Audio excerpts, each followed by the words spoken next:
নমস্কার, আমি অনির্বাণ সেন চৌধুরী আর আপনারা দেখছেন নিউজ জেএন বাংলা।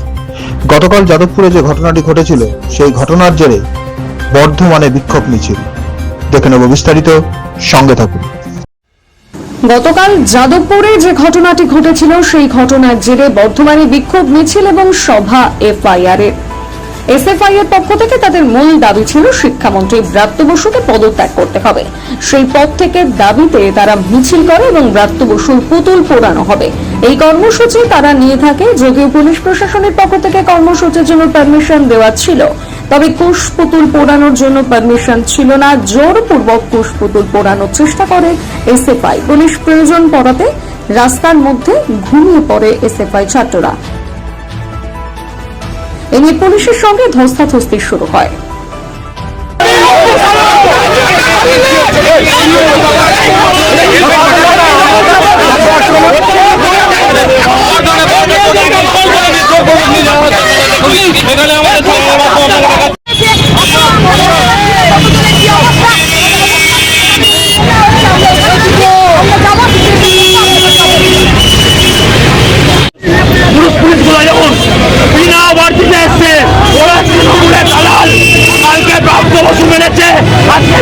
তৃণমূলের দালালি করতে আমাদের উপর আক্রমণ চালাচ্ছে, আমাদের মহিলা কর্মীদের উপর আক্রমণ করেছে, আমাদের এসএফআই সভাপতির উপর আক্রমণ করেছে, আমাদের সবার উপর আক্রমণ করছে। পুতুল পদে দিচ্ছে না এরা, এতটাই বাচ্চাটা হয়ে গেছে। আইসি দাঁড়িয়ে দাঁড়িয়ে মদত নিয়েছে আমাদের উপর। দেখতে পেলাম মমতা ব্যানার্জির মদত পুষ্ট ওই 13.5 তলা থেকে তাকে নিদান দিয়েছে যে পুতুলিত করা যাবে না।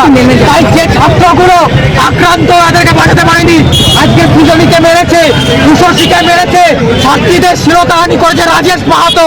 আমরা বলতে চাই যে পুলিশ যখন ব্রাত্য বসুর গাড়ি চলে গেল আটকাতে পারলো না, আজকে প্রতিবাদ করতে গেলে তাদেরকে আবার থামাচ্ছে।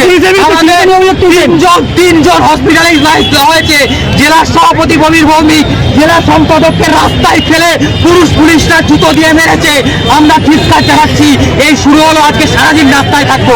আপনাদের অভিযোগ কি পুলিশের বিরুদ্ধে? পুলিশের বিরুদ্ধে মূল অভিযোগ কি? মূল অভিযোগ পুলিশের